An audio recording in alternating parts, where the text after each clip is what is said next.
नमस्कार और सभी का स्वागत है। आज हम बात करने वाले हैं 6 मार्च को हुई आरआरबी टेक्नीशियन परीक्षा की पहली शिफ्ट के बारे में। उसका एक पूरा एनालिसिस करेंगे।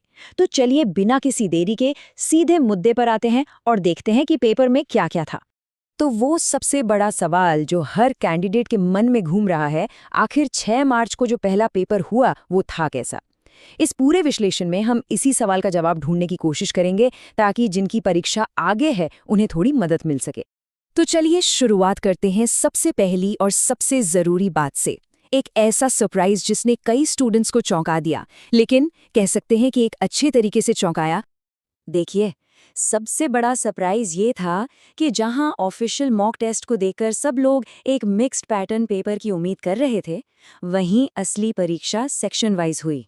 सच कहें तो ये स्टूडेंट्स के लिए एक बहुत बड़ी राहत की बात थी, क्योंकि इससे पेपर को अटेम्प्ट करना कहीं ज़्यादा आसान हो गया। अच्छा, पैटर्न वाले सरप्राइज के बाद अब बात करते हैं पेपर के ओवरऑल डिफिकल्टी लेवल की और सब्जेक्ट्स के सीक्वेंस की कि कौन सा सेक्शन पहले आया और कौन सा बाद में। तो कुल मिलाकर पेपर का जो लेवल था वो आसान से मध्यम यानी इजी टू मॉडरेट के बीच का रहा। ये उन सभी के लिए एक अच्छी खबर है जिनकी तैयारी अच्छी चल रही है। अब बात करते हैं सेक्शंस के क्रम की। ये जानना भी जरूरी है। सबसे पहले गणित का सेक्शन खुला, उसके बाद रीजनिंग, फिर आया विज्ञान और सबसे आखिर में था जनरल अवेयरनेस। ये क्रम पता होने से आगे के शिफ्ट्स में टाइम मैनेजमेंट में काफी मदद मिल सकती है। चलिए अब थोड़ा और गहराई में चलते हैं और हर सब्जेक्ट को एक एक करके देखते हैं। शुरुआत करते हैं सबसे खास सेक्शन से, यानी कि गणित से।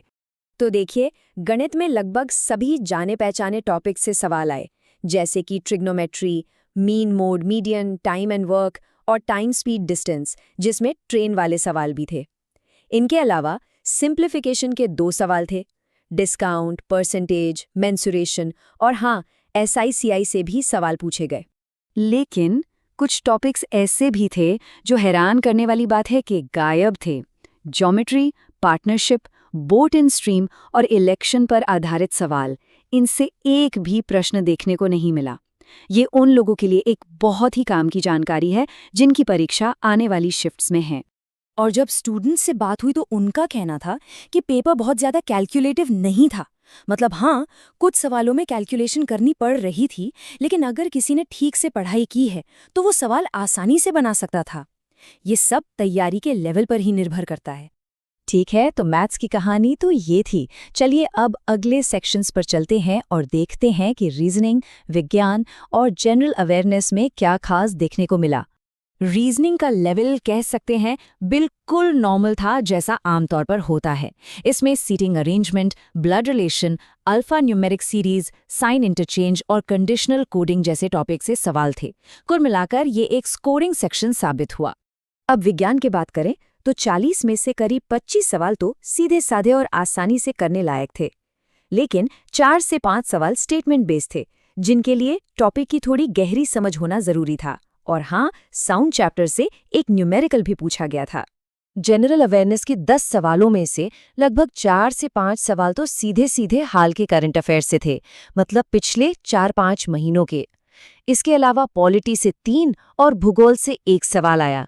तो इससे ये बात तो साफ है कि लेटेस्ट करंट अफेयर्स पर ध्यान देना बहुत ही जरूरी है।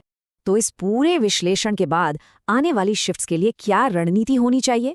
चलिए अब उन सबसे जरूरी बातों पर एक नजर डालते हैं जो तैयारी में बहुत मदद करेंगी। तो देखिए, सबसे पहली बात, पैटर्न को लेकर अब परेशान होने की जरूरत नहीं है। पेपर सेक्शन वाइज आने की ही पूरी संभावना है। दूसरा, गणित में उन टॉपिक्स पर फोकस करें जो पहली शिफ्ट में आए हैं।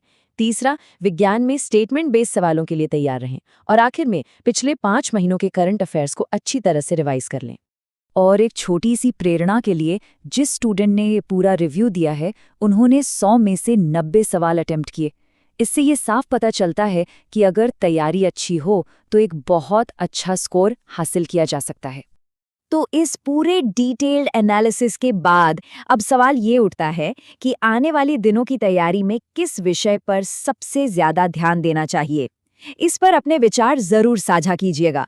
उम्मीद है कि ये विश्लेषण आगे की तैयारी में बहुत मददगार साबित होगा।